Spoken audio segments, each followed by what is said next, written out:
and thank you for the introduction, and thanks to Express Healthcare team for inviting us and giving me the opportunity to moderate this session. So, since yesterday a lot of deliberations have happened, and as she has mentioned already, discussion on patient safety, patient values, patient experience have been discussed, and some of the previous speakers have showcased how it is happening in their hospital already. So today when we take this topic of patient value, the key to success, we must admit, whether it is Ayushman Bharat, whether it is without Ayushman Bharat, each and every provider is trying their best to give back to their patient the maximum possible value. But the issue is, very often we are not very clear what is this value all about, how do you measure this value, and really what you perceive as your value delivery is accepted and considered as the same value by the patients. To discuss this for next 40 minutes, I have with me eminent panelists who are going to talk about different dimensions, different aspects related to the patient value. If you look at the value in healthcare, very difficult to measure and very difficult to quantify, understand. But as I always quote the management guru Michael Porter, he wrote a fantastic book, and I'm sure many of you might have read, Redefining Healthcare. In Redefining Healthcare, he gave the definition of value as the outcome achieved against per dollar spent by the patient. It doesn't look at only the admission, single admission, episodic care, and what kind of outcome has been received by the patient, but they look at the whole longitudinal journey during the entire lifespan when patient visits the healthcare provider, the kind of outcome they receive, and then against that what kind of costs are incurred. So with this, I move to my first panelist, whom I'm going to ask, comes from probably the first corporate hospital in the country with several branches across the country, even in abroad, Gaurav. When you look at, from your perspective, the patient value, I'm sure you may have come across a lot of feedbacks, a lot of kind of understanding with the patients. What are the pain points for the patient when they're in the hospital, which is arising because of workflows, and what kind of strategies you feel you need to identify to close these gaps? Thank you for that question. I think in our system, in our scenario, in our country, most of the times, when do a patient go to a hospital? The first is that, when you're actually sick, you would first try to see what medications you have at home and if you can get a remedy out of that. Second might be go to a pharmacist and ask him, or speak to one of the doctors or the friends, and then the last thing that remains on the ground is, okay, let's go to a hospital and see a doctor, because most of the time we avoid going to a hospital. When you walk into a hospital, definitely you have a lot of processes, a lot of inefficiencies of most of the hospitals that again come hit on you, that why did I even come to this hospital, or why did I come to a hospital? Now, process inefficiencies in a hospital would start anywhere from from the time you walk into a hospital. You have taken an appointment with a doctor, but still you have to wait for a doctor to see him. You have come in for a health check, and actually one of the studies that we did, we found that in one of the hospitals, any patient, he has to actually walk for about 800 meters to complete a health check, because you're making him go from one counter to another counter, you're making him move from one department to other department to get that process completed. Inefficiencies around communication, definitely, for example, my patient is inside for a surgery and I have no clue what's happening. I don't know, no communication is there, nothing has been updated to me. Inefficiencies around, let's say, I have to go for a MRI or a CT scan, and I keep waiting for a housekeeping boy to turn up and then, take me there. So I think there are inefficiencies around a lot of places, lot of departments, lot of processes. So it's time that we first realize that we are not perfect, and we realize that how do we make it better. Start working around different strategies, looking at how can we improve these processes, study the processes, have a target that this is what I want to achieve. We don't have to reinvent the wheel. A lot has already been done by different companies, different organizations, different associations. There are a lot of best practices that exist. So just pick up the best what suits our environment and then start working on it to make an impact, to improve our processes, and then move to the next level. So thank you, Gaurav. I think, is it a very bad strategy to make a patient to walk for 800 steps when they come for health checkup? Because I think that can increase their Fitbit score as well as for their the walking, whatever they are supposed to do as a daily quota. So Riley has made, and she is the benchmark, I think. So she has secured this. Now moving on to the next dimension, and here the note what you mentioned about communication. National Health Service UK, they have taken that patient perceives communication along with cost as the most important parameter when they perceive value of healthcare. And I started with the definition of Michael Porter, and I mentioned outcome divided by per dollar spent. So very important is what is the kind of outcome patients are getting and what kind of outcomes are provided by the hospital. So I move on to my next panelist, Dr. Subhrojyoti Bhowmick, has done a lot of work on the patient safety, infection control, medication safety on this aspect. So I would like to know, Subhrojyoti, how do you measure patient outcome, and what are the patient reported outcomes? Okay, good afternoon, and thank you to Indian Express for inviting me here, and thank you for the question. I think patient reported outcomes are a unique way to understand how the treatment is affecting the patient. If you look at the literature across the globe, there is a lot of literature which says that the clinicians, they treat patients but they don't have any inputs of how their treatment is affecting patients' life. That could be in terms of how the improvement is happening and how their medications are working on the patients. So patient-reported outcomes are actually validated questionnaires, and this is being used for the last 30 years. Especially the Scandinavian countries have been using it, and also the United States, as well as some of the other developed countries. Unfortunately, you will not find much data from the Indian subcontinent. What is and how do we do it? So in fact, if you look in the, if you see NIH, the National Institute of Health, they have funded the projects in the United States where there will be questionnaires which the patients fill at every visit when they come to the clinic, and the physical well-being, the mental well-being, and the social well-being is also judged. This is something which is in addition to the clinical encounter. So I'll just give you an example of the Swedish rheumatology registry. It's one of the oldest registries which exist in the world. It's there since 1990s. It has data for more than 70,000 patients. And it takes care of how rheumatoid arthritis patients, whenever a new drug is changed into their therapies, how it is affecting their life. So it increases a lot of communication between the patient and the healthcare provider. And the general notion that it is an extra burden is not correct.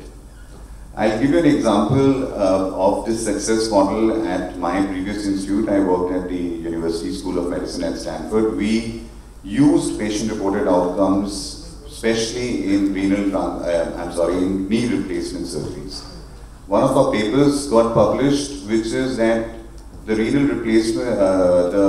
replacement is not only based on your radiological changes, but could be the pain and the inability to live a social life That's where the patient is giving the input in. So I think this increases the two-way communication and the expectation setting from the most important person in the entire loop of healthcare, which is patients.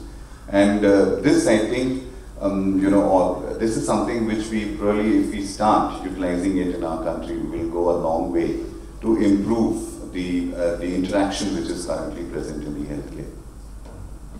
Thank you, Subhro. And one of the important aspects he mentioned about communication. The second thing he spoke about data, big data, and I think it is, for Ujjwal, it is a good thing to hear that how hospitals are trying to look at, or rather they should look at this kind of data collection and working towards that to improve the patient outcome.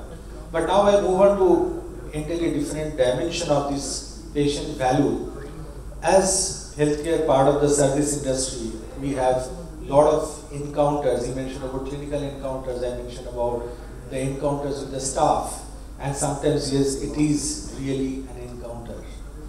So when that happens, the patient experience, patient value chain gets completely disrupted. So as a result of that, how do you align your staff, how do you align your employees, that becomes very significant. Very recently when I was one of the programs in Cleveland Clinic, I happened to hear, to improve patient experience, they are working extensively on the employee experience, and they are talking about if your employee experience reaches the highest level, then automatically patient experiences are likely to be, seen in your own organization. So with this, I would like to ask Dr. Harish Pillai, a very dynamic personality, always we look up on him for the, innovative thoughts and comments. What do you think between staff and patient? What kind of balances you need to create to get this maximum value during your medical care? I think we all know the meaning of the term Buddhijeevi. We are all land of Buddhijeevi, and Tagore propounded it in his poetry. Amartya Sen talks about us being an argumentative race. It's a very, I like that, the pause, the pregnant pause after what you said, and there was a bit of laughter about empowered employees. And the reason is that, and you use the word encounter, which is like loaded. So I just want to tell you some of our experiences. When we wanted to build our first flagship hospital in India, Aster City, Kochi, it was a pretty brave I would say brave decision by the board of directors to invest close to 600 crore rupees in one entity in a place like Kochi. And it's a extremely cost sensitive market, very tough competition. So what's your expect? So I was the CEO, I was the founder CEO of the unit, and I was given complete freedom to do what you want, but you reach that vision. So what we did was hire right. And hiring right, it was very laborious, right? From the consultant to the housekeeper, you as the CEO, you actually sit in the interview process. And very interesting, like how do you make that right choice of who's going to fit into your kind of ecosystem? But over a period of, I would say 3 to 4 months, we managed to get the startup team correct. Whether employees from Jet Airways or from hotels, from across the, and we also ensured that we didn't want to create a hospital which is, it's in Kochi, but we didn't want to create a hospital which is like parochial in nature in terms of culture. The idea was we wanted to create a global enterprise where you have global citizens empowered, totally empowered, and it's all a state of mind. I want to quickly come up. So one example I wanted to tell you was the nursing team, and it was a very interesting experience. We have a program called NITP which runs for 21 days. They have a complete makeover, your competencies, skills, grooming classes, whatnot, and you can't even recognize that it's the same nurse as a raw candidate who entered the system and came out looking like, wow, that kind of a person. And we told the nurse that in this hospital you have every right to go and stop a doctor or ask the doctor that, doc, why this and why not something else? So that was the kind of empowerment what we had.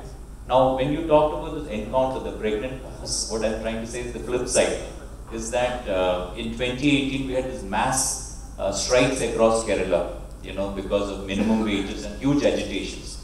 And most hospitals in Kerala had absolutely no issues because I guess It's, you know, people talk, I'm sorry to, I mean, I know there are a lot of nursing colleagues here, so my apologies upfront. So nurses are somehow perceived to be like a herd of sheep. You know, somebody tells them something and all of them will go in one line. But in my hospital in Kochi, the scenario is completely different because they're totally empowered bunch of people. So the leadership in terms of social networking and all those things came from my people, you know, because they are the extremely empowered. So I was really worried that, did I miss out on something? Like, I was worried about, I have to run the hospital, I can't afford to have a strike in the hospital. No strike took place. But it was also frustrating as a leader because you know that your key people were involved in supporting and giving the intellectual inputs to the rest of the nursing community to get their act together and make this strike a big success. But when I looked at customer experience through that entire turbulent phase, it was crazy kind of thing. Fantastic Google ratings, amazing kind of a review. And so you look at an evolved workforce who are giving their societal responsibilities because they have a larger cost which is much beyond your own hospital, but at the same time they don't compromise on the fundamentals. So in many ways we did a lot of things. For example, I love to dance, like, you know, hip hop. So and it's a cultural issue. Like, okay, Kochi is not Mumbai or it's definitely not Bangalore. We don't have watering holes in Kochi.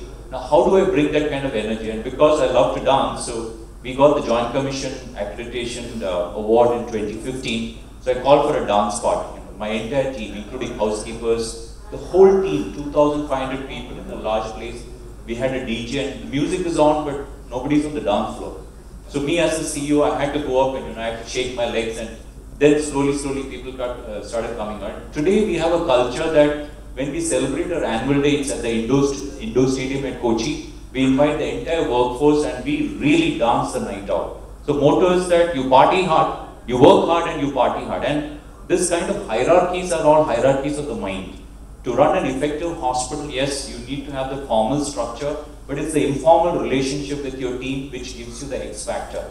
And that is sustainable long term. It's a difficult time. I have become the India CEO for Aster since 1 year, and that's when this entire, the bottom line approach you talked about. We have a mantra of 20-20-20. 20% top line, 20% EBITDA, 20% ROC. Now, unfortunately for healthcare players in India, we are so cost conscious. The biggest chunk of cost is your manpower cost. Now, how do you create this kind of empowered, charged up team while at the same time you have this difficult conversation of right sizing those things? So that is a conversation which I will also like to have sometime with you. So he very correctly emphasized on this team empowerment, and I want to give one example what I have come across. As recent as last week, I was attending one supply chain pharmacist conference in Mumbai, and that was, more than 100 of them were there. And during question and answer session, one of the delegates got up and asked, how many of you have a clinical pharmacist in your hospital? And it's a major question. The reason is today, if you think about in the Western world, if you think about real patient value, where you have the doctors, nurses, pharmacists, microbiologists, infection control nurse, all of them are going together and ensuring the patient is getting the real value of the treatment. But unfortunately, I'm not going to ask any one of you to raise hand that how many of you really practice, and I don't want to embarrass, but the time has come when you need to empower and get that kind of team in place. But to get that culture, to get this kind of motivated team, we need to have proper training, as you have mentioned, that at the initial stage, people were not that open, they are reluctant, but slowly you created that kind of culture in your organization. So a very important role is played through training. So I'm going to ask my next Dr. Priti a question that how do you suggest, what is your advice in terms of the training, how this kind of culture can be imbibed? First of all, I want to thank Indian Express for having me on the panel. Thanks for the question. So, I think whatever I've heard till now has shaped up so beautifully that patient value is steeped in every word I have heard and with such rich experiences. And Mr. Harish really ended at the right point where he said, in this cost control culture, how do you maintain such an empowered and a motivated team, right? And that is where, there's a dichotomy. We think that when we are not training, we are saving on money. But there were a lot of experiences which have shown that when we are saving on trainings, we are wasting more money and the per return on the money spent is much lesser. Just to sum up, I think in medical space, the basic training which we all can start with is CPR for our employees. So for me, CPR means compassionate communication, which is very vital, patient information and pain management, and R is response of the patient. If we can just incorporate these three things within our teams, it can go a long way.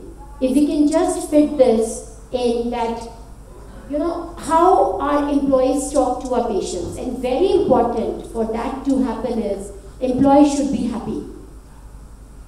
Yes? Because, you see, if you are unhappy, a lot of times what happens is, when you reach your office and somebody shouts at you, wise person, what that wise person would think, he would think, ghar se ladke aaya hoga.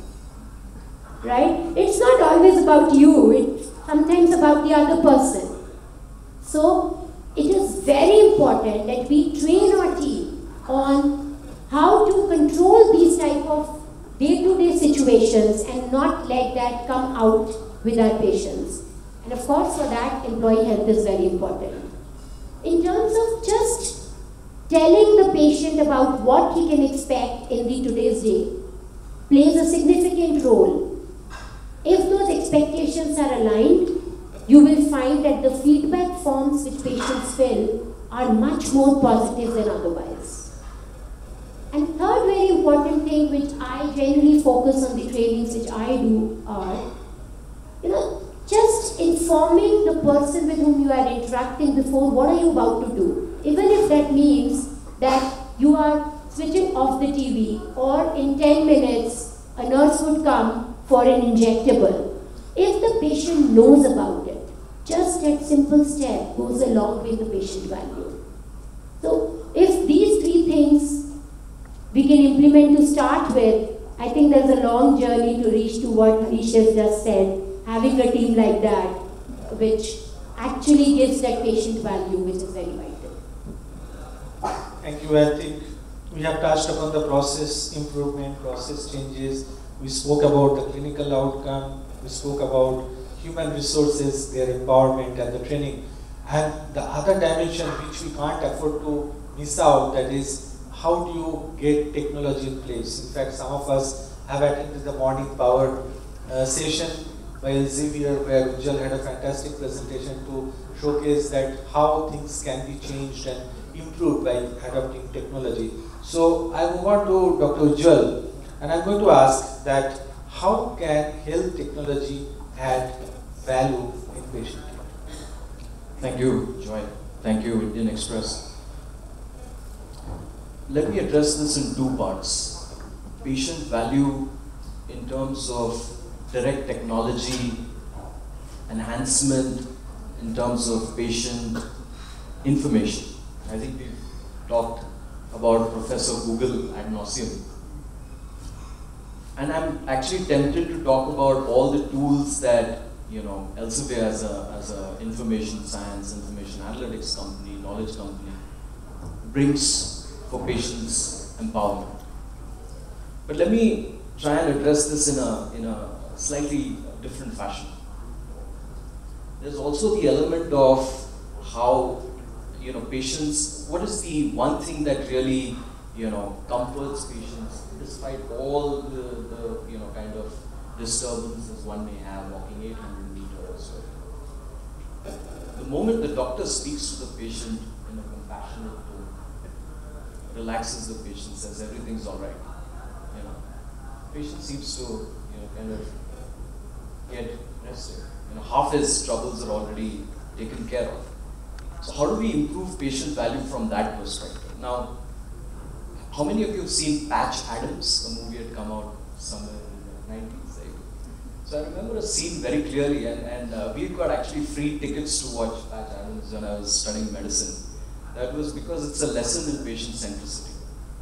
So there's a patient there, and then the head of endocrinology is going on rounds with a team of doctors and saying, here's a juvenile diabetic, she's got diabetic neuropathy, and she's got a gangrene, and what else do we need to look for? So people are actually talking about osteomyelitis, and maybe we need to get an amputation done. And this, the patient nobody looking at, right? And the patient is wincing and listening to amputation and such things.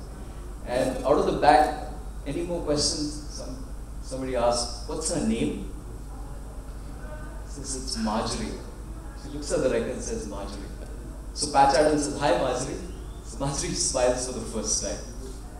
See, what's happening here is, in the bargain, in terms of all the information that we need about the patient, the information we need for the right treatment, is essentially the heavy lifting that the doctors are doing. We are losing, and since it's empowerment and encounters, I'll add another 3 E's to that. It's ethics, equity, and most importantly, empathy. We are losing those 3 E's, which are essentially the core principles of medicine and how medicine is actually delivered. So for me, for technology to be able to resolve the heavy lifting for physicians is actually an indirect and a more impactful way to improve patient value. Obviously, patients themselves, to add another 3 E's, if they educate themselves, engage themselves in their own care, and that leads to empowerment, I think that's the direct impact of technology. With the amount of information that's available freely, one isn't actually very confident of whether that information is really validated. Can you go and search on Google and say, how do I treat somebody who's having a chest pain? That's not something one would do at home, right? You need credible information to do that. So before we address that part, I think the important part to address is doctors to be de-burdened so that they can provide better care. And I think that's where patient value will dramatically improve. Thank you, and I take up that point. Out of your 3 is ethics, it is not negotiable. Your empathy, that point I liked, and today many of the Western world hospitals, they are developing videos from the real cases on stories on empathy and keeping in the YouTube or in their intranet to share with the patient, to train their employees that what kind of behavior is expected, what kind of empathy you need to show to the patient. And I take one of the examples, and I was starting to see in Johns Hopkins they are training their doctors when you are going to examine a small child who is very small. If you stand and if you ask a question, it looks as if you are coming from a different kind of personality. So you need to come to an eye-to-eye level, and you should ask questions, you should have conversation, communication. That is something what you are going to have a better communication. So that is the kind of training has been adopted. Probably we are far away from some of those practices, but anyway, with her training and other initiatives, things are going to happen. So I move to again Dr. Subhrojyoti. He mentioned about patient-reported outcomes. My question to Subhrojyoti is, how do you use these patient-reported outcome measures in clinical care and during patient and physician communication? Yes, so if you look, I'm going to give you 2 examples. One which has been there for the last 30 years in the US is the primary care physician model, where every patient who walks into the primary care physician clinic, whether they come with hypertension or they come with diabetes, for every visit they have this questionnaire.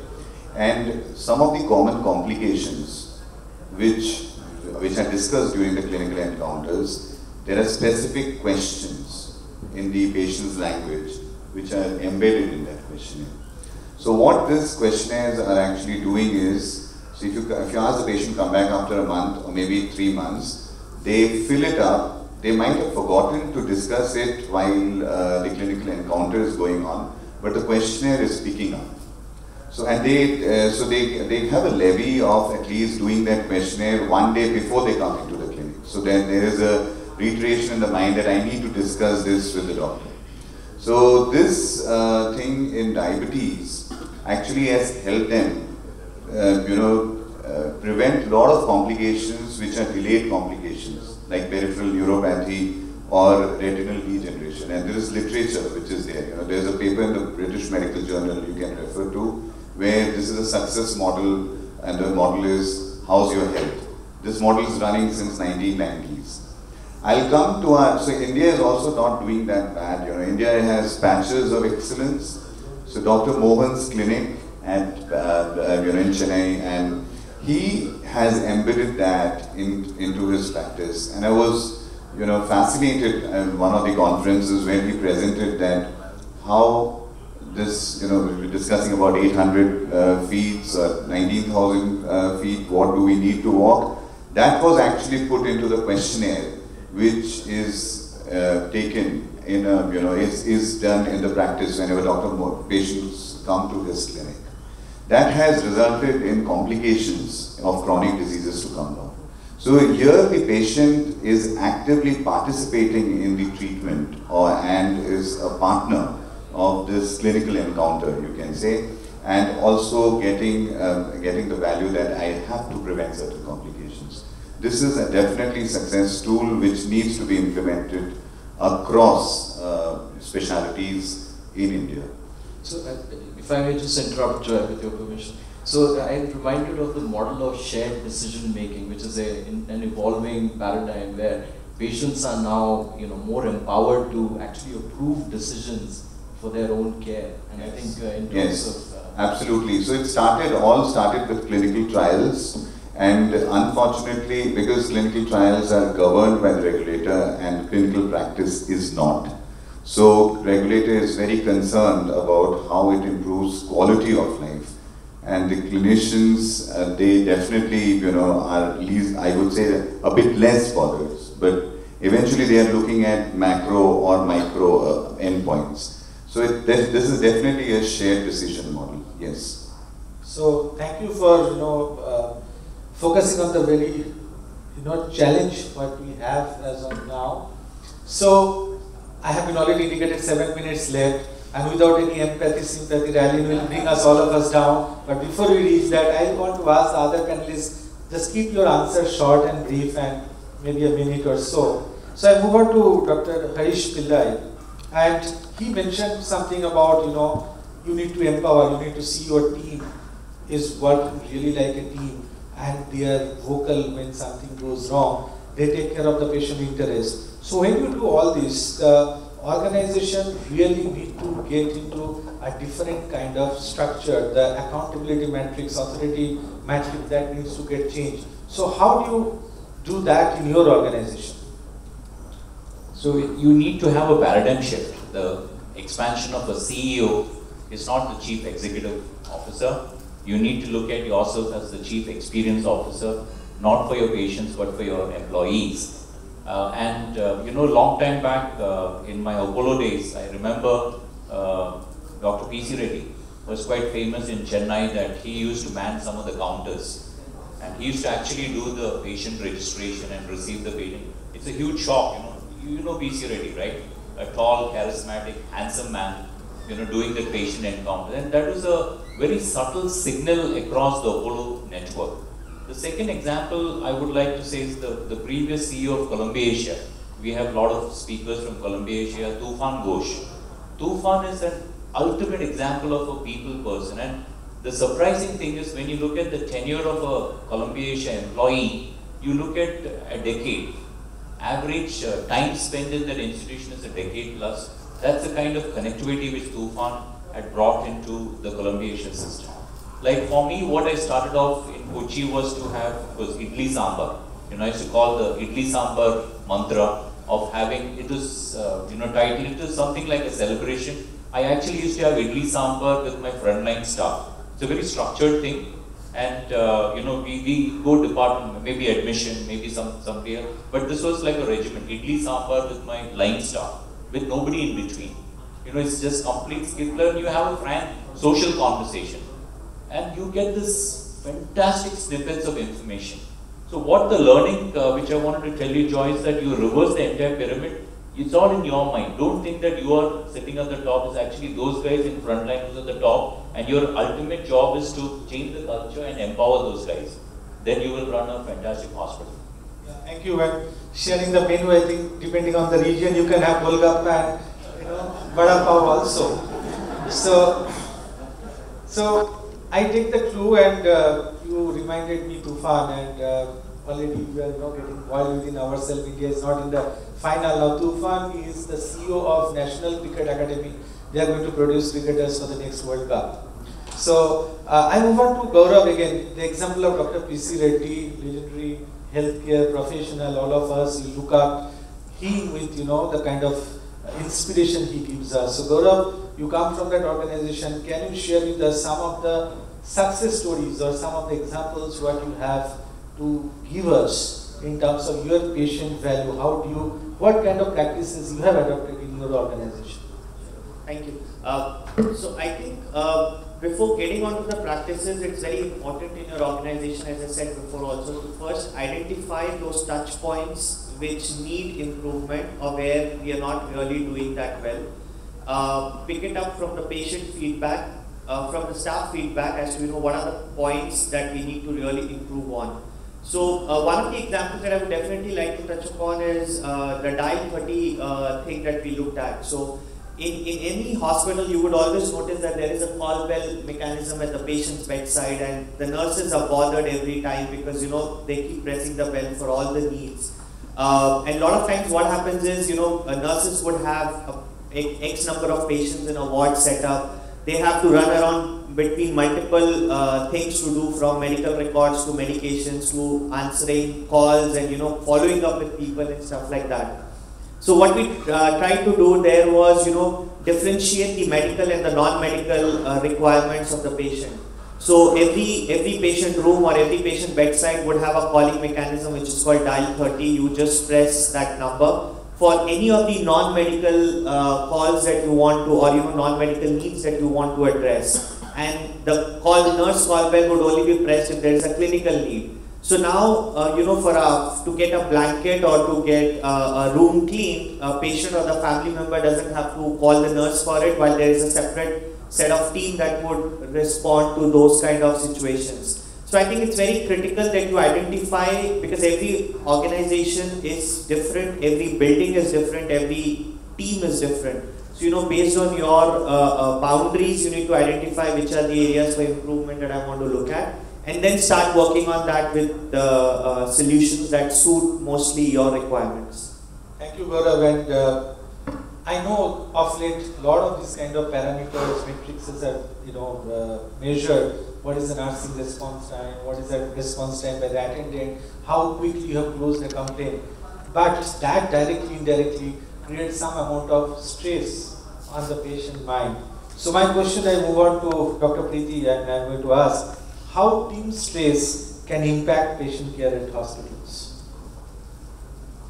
There are box opening now, right? Because I feel healthcare employees are one of the most stressed employees currently. And a big reason for that is expectations are very high, and there is no effort being done to give them that sense of ownership or accountability which is required for them to work in this space. So I'll share a very small example with you. Last week I was conducting a training with a group of senior members, and I made them do a very small exercise. I made them sit in a group of 3, and they were given this exercise of finding one thing about their colleague who's sitting next to them which they feel is the biggest professional strength that person has, right? Now once that thing was said, they had to think of 3 incidents supporting that skill is there. So what I told them is, I said, I don't trust you guys, so 3 stories are mandatory. You know, after half an hour, the type of energy in the room had completely changed. It was so positive, so vibrant, so bright. So before this exercise, I asked them what happened. They said few observations we had. First, it was so difficult to think of something positive about our business. No, seriously, all of them said in the beginning, the moment we used to start with something positive, you don't do this right, you have to improve this. Because that's the way we are doing. Said once that happened, thinking of the positive stories, because they said our mind was so piled up for the negatives which we had to attack or correct that time, that positive stories nikalne mein took us a long time. But once that happened and they shared that, and then second was they had to pat the back of the, their colleague, they said it was so positive that for the first time we realized कि 3 लोग बैठकर, if we are talking about the fourth situation or the fourth guy, that is so stressful. But at the same time, if we are sitting together and telling each other our strengths, it is so positive and a big de-stressor. Right? So what I want to say is stress definitely is a big part, but small things in working with the team are going to play a huge role in de-stressing things. Just 1 second more. One very important thing to this also is having the team know their shared goals. Majority of the spaces, what I see when I go for training is, teams are not aligned when it comes to their goals. They don't know why they are doing what. And that is where the whole stress starts.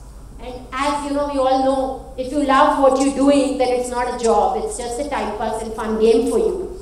And on the contrary, if you are not on page with the shared goal, the mission of the company, then it becomes too stressful that you neither work nor love it. Right? So. Thank you, and it reminds me, just 3 issues before in the Harvard Business Review, the cover story was on, is it good to give continuous feedback to your employees, to your colleagues? And they mentioned that reduces the productivity. Instead of that, you work in the path of reward and recognition, what you exactly have mentioned just now. So, my last question to Dr. Ujjwal. We have spoken about employees, management, what kind of system, database and everything, but we have missed out one very important stakeholder in the whole discussion, that is the patients. How patients can contribute for their improvement of their own health, their own outcomes. It is indeed, I think, the most critical part of patient value. The patients are instrumental in improving the value of their own care. Right? So taking a cue from continuous feedback. Now, there is one part where we would love continuous feedback, and that's from patients. Right? Not only the elements of how it has been from the experience point of view, but feedback in terms of the clinical care process. So what we actually work with are called clinical pathways. Pathways where standard line of treatment connects the doctor, the nurse, the physiotherapist, the dietitian, all elements, all parts of the multidisciplinary team. And there the critical part is the patients. And if patients are able to actually contribute information in an electronic system, I think that completes the entire circle. And there's so much elements that are missing from care. Doctors are always asking about history, what happened then, aapka blood sugar result kitna tha. So these days you are able to actually put it through a mobile phone. You can actually SMS something and it would go hit a database and be part of your patient record. And that's possible. The only thing is we need to, as I said, the 3 E's, you need to educate them that this is possible and these are the improvements that you can actually achieve with this kind of input, and engage them in their own care, and that's how they will be empowered to do this. Thank you very much. So I want to thank all the panelists joined here and had a very nice and open discussion and deliberations. I want to thank all of you once again. Thank you. Thank you so much. Please rise to a group picture there as well.